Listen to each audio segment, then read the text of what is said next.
All right, everyone. Welcome today to the Putting the Pieces Together conference. And then this is a conference for and by people living with pain hosted during National Pain Awareness Week in Canada.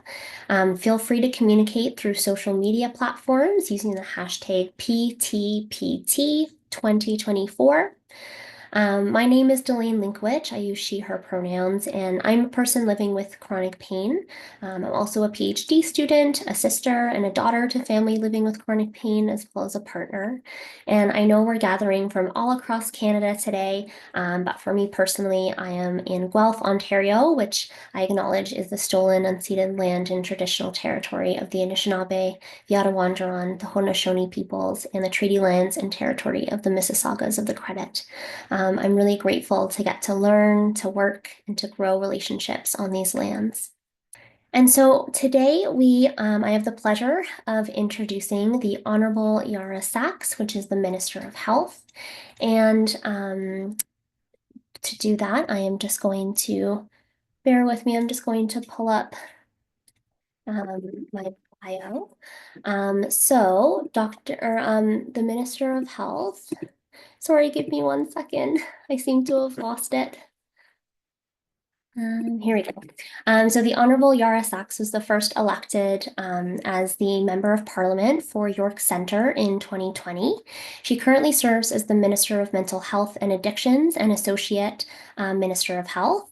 And she has previously served as the Parliamentary Secretary to the Minister of Families, Children and Social Development. She was also a member of the Standing Committee on Environment and Sustainable Development and the Standing Committee on Foreign Affairs and the International Development, as well as various parliamentary associations and interparliamentary groups. Minister Saks is a longtime community advocate and leader focused on promoting health and addressing inequalities in society. And before entering politics, she was a successful small business owner and the director of trauma practice for Healthy Communities, a Toronto-based mental health charity working for better access to mental health services. Minister Saks brings a Canadian and global perspective to her community engagement work. She has held advisory roles in policy, communications, and project management, having worked in the office of the Mayor of Jerusalem and on the Israeli-Palestinian peace process. Minister Saks holds a Bachelor of Arts in Political Science and Middle East Studies from McGill University and a Master of International Relations and Diplomacy from the Hebrew University of Jerusalem. She is the mother of 2 daughters. So thank you, Minister Saks, for joining us today. Well, thank you, Delane. And what they don't often put on my bio, but I'll share in this space, is I'm also a yogi and a yoga teacher. So I'm thrilled, and a yoga therapist, having worked with many people with chronic pain in my previous life before MP and minister life. So I'm thrilled that today's conference includes time for healing and mindful movement. So important that even when we're sitting and holding space for this important topic, that we're taking care of ourselves as we have these really important and sometimes really hard and emotional conversations. Thank you, everyone. It's great to be here. I'd like to take a moment to acknowledge where I sit today. And I am placed in the ancestral and traditional territories of the Indigenous peoples of the in the Ottawa area, and recognizing that this is the unceded and unsurrendered Algonquin Anishinaabe territory. I feel very fortunate and humbled that this is the place where I'm privileged to live, work, and play with so many others. Land acknowledgements for me on a personal level are really opportunities to acknowledge the journey of healing that we are on together as a country and with Indigenous peoples. It's when we take pause to reflect on that, I think we really take the opportunity to start all of our conversations in a good way. I want to thank Pain Canada for inviting me to join you today. As Delane mentioned, this is the 3rd edition of Putting the Pieces Together conference, and I'm thrilled to be joining you this year. It's really wonderful to see how many people are in attendance, and really that you are going to take the time to share your lived experience and really your expertise. These conversations and these learnings are so important. As it's National Pain Awareness Week, it really is an opportunity this week and frankly, every week to raise awareness about chronic pain and its impact on too many people in Canada. It's an important time to recognize the progress that has been made in this space, but also really in times like this to recommit to providing better support to those who live with chronic pain. I know, and many of us here know, that everyone experiences pain at some point in their lives, and for 1 in 5 Canadians, pain is a part of their daily lives, and that is someone we know and love who is literally either within our own households, neighbors, friends, colleagues, or in our workplaces. And we also know that chronic pain remains largely invisible in terms of being recognized as a health condition, and also for so many who walk through their daily lives not being seen in what they are carrying with them in their bodies each and every day as they try to, not even try, that they are out in the world doing amazing and incredible things with the added challenges of balancing doing the things that drive them, things that they are passionate about and that are important to them while managing pain. And the result of that in trying to balance those two realities can be that many who are affected with chronic pain can feel stigmatized, isolated, and these create barriers for those who are struggling to seek help. And really, this is why we need to have these discussions here, because we want to ensure that not only do all of those who are suffering with chronic pain are seen and heard, but the barriers to access for help so that there is a sense of wholeness in their day-to-day lives is something that we are all striving to help one another with so that we get there together. Because truthfully, when pain goes unmanaged, it takes a tremendous toll on the individual in terms of their physical, mental, emotional, and social well-being. Everyday activities can become too difficult to bear and make it hard to keep up with even basic responsibilities. And the balance of that is, so many of us are living in a life where we're trying to find that work-life balance. And when it is layered with chronic pain, life can, I just from having loved ones with chronic pain, life off balance means missing the opportunities to be present for ourselves and for others who really matter to us. So this is why when we look at unmanaged pain, we have to really understand that it drastically can increase the risks of mental health and also the risk of substance use issues. And in the context of the work that I do on my file, this is part and parcel of what are the key contributors that we look at in addressing the overdose crisis. So as we address the chronic pain as a significant health challenge, we have to continue to come together to find real solutions. And for so many of you who are here today, you know what we need to be addressing and looking at real solutions, because you are challenged with and trying to work outside of the box to find solutions each and every day. But I also know, and our teams know, and you know, that solutions require dedication, consistency, collaboration, and it needs to come from all orders of government, from health professionals, and most importantly, to all of you who are here today, people with real life experience. Nothing can replace that experience. And in 2021, the Canadian Pain Task Force released the Action Plan for Pain in Canada, which provided 150 recommendations for priority actions. So we have started the conversations. We have started to list the directions that we need to go in looking at solutions. And that's why the work over the next few days here is so important. Because the overarching goal of all of this work is to make sure that pain could be better understood, prevented, and treated across the country. And the work in doing this in conferences like this is truly invaluable.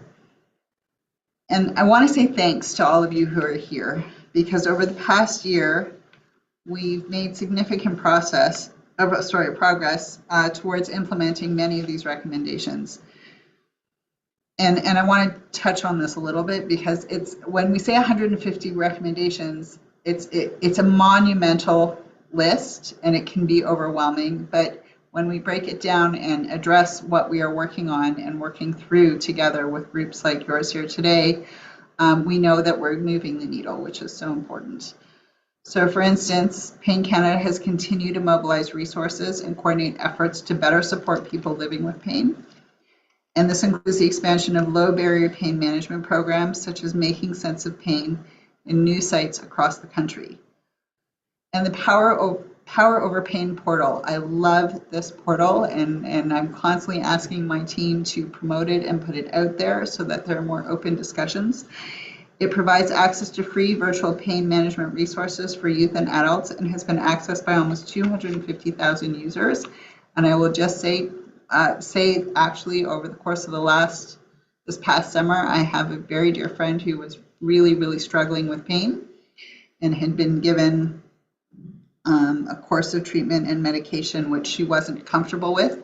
And I directed her to that portal, and she got the help that she needed to work with her clinician and her physicians in a different way. And I just had dinner with her last week, and she's walking without a cane. So please know that this work works, and that we are truly listening, and resources like Power Over Pain portal are just critical for so many right now. We've also added a space for new questions to be asked. So new chronic pain questions have been added in the national surveys conducted by Statistics Canada to better enable us to monitor and understand the impact of chronic pain in Canada and on Canadians. And you should all really be proud of this work. The idea of suffering in silence, which leads to so much stigma and really to so many so many struggling when they could be working towards a healthier place in their lives, means that when we bring light to this work and when we create spaces for resources and open discussion, there are so many people that are being helped in households across this country. But the work's not done. That is a fact, and we know that. Despite much of the progress that we've made, more work needs to be done so that people with pain, living with pain, can receive the care that they deserve. So there's a tremendous burden on caregivers, on loved ones, on so many that are trying to help those who are struggling through pain. And we know that when we do this work together, that there needs to be more boats lifted to get people to where they need to be. And this starts with recognizing the seriousness of pain as a health concern within the healthcare system, because we really need to ensure that services are there to improve one's quality of life and that they are accessible, and not that there aren't the barriers to access. We hear about wait times, we hear about, different understandings of the level of care that are needed for those that suffer with chronic pain. And we need to get to a place where everyone's speaking the same language and understanding that each person's journey with chronic pain can be different, and that we meet the challenge rather than turning away from it. And this is a shared priority, and we need to advance it, because chronic pain, for it to really and truly be better considered and reflected on in all of our policies and actions, means that we need to be doing work like this. We need to be doing work with those with lived experience, because people living with pain have to be involved in the development of these policies. You with lived experience know what is happening in your lives each and every day, and we are here not only to listen, but to put those learnings into action.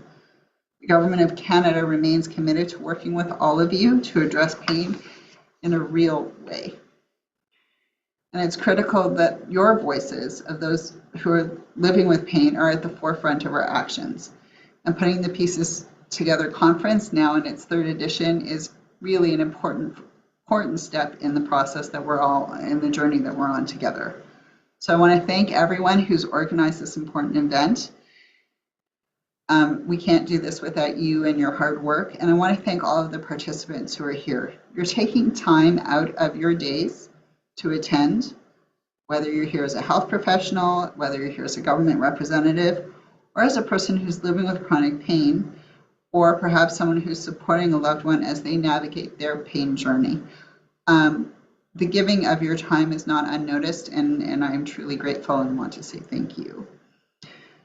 because we know that by coming together like this, we can do the essential work that's needed. And I'm really looking forward to hearing from all of you as we pursue the priority actions and the recommendations that are really informed by the journey and the path that you are all on and that we are all on together to help those who are struggling with chronic pain.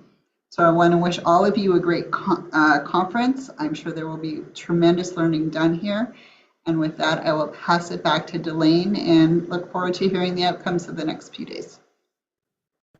Well, thank you so much, Minister Saks, for being here today. And I know as a person with lived experience of chronic pain myself, and I'm sure to many other people that are here, it just really means a lot to have you here and to show your support for the chronic pain community. So thank you.